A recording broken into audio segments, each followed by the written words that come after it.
Pernah nggak ayah pulang kerja dengan pundak yang paling berat? Lalu sesampai di rumah, keadaan tidak sesuai dengan harapan. Rumah berantakan, anak rewel, dan di titik lelah itu, emosi kita meledak. Kita membentak atau sekedar mengeluarkan kata-kata yang keras.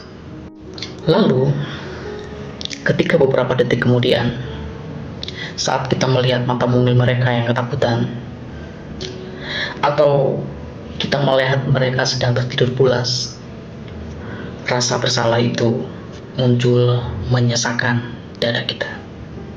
Dan kita berjanji untuk tidak mengulangnya lagi. Namun, esok harinya, siklus itu terjadi lagi kepada kita. Ayah, anak tidak akan mengingat mainan apa yang kita beli, tapi mereka mengingat apa perasaan mereka ketika berada di dekat ayah.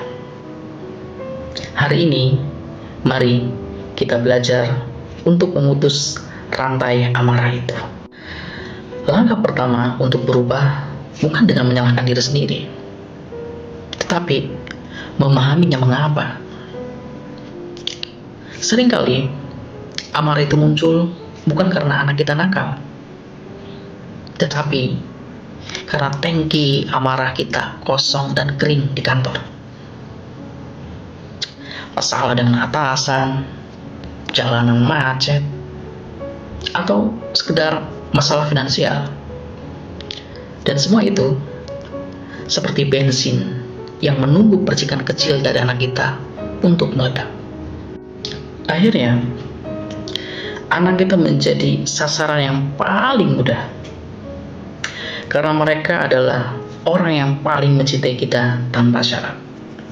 Saat emosi mulai naik, tubuh kita sebenarnya memberi sinyal.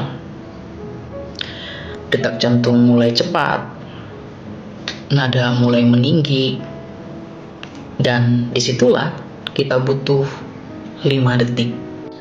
Jangan bicara dulu, jangan bertindak dulu, menjauhlah sejenak. Masuklah kamar mandi, basuhlah muka, berilah otak waktu untuk berpikir, menyadari apakah saya marah karena perilaku anak saya, atau hanya sekedar saya sedang lelah. Lalu bagaimana kalau sudah terlanjur meledak? Gini, jangan biarkan luka itu membekas permanen di hati anak. Turunin ego ayah. Merendahlah wajah kita sejajar dengan mata mereka, dan katakan, maafin ayah ya, tadi ayah berkata kasar karena ayah lelah, bukan karena kamu yang salah. Meminta maaf itu bukan menjatuhkan wibawa ayah, justru itu mengajarkan ke anak bahwa orang yang mereka cintai pun bisa berbuat salah dan bisa bertanggung jawab.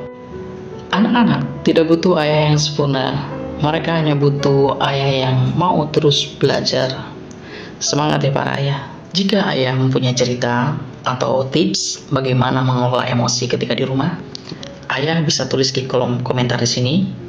Dan mari kita saling menguatkan, dan mudah-mudahan pembahasan kali ini memberikan sedikit manfaat untuk kita semua.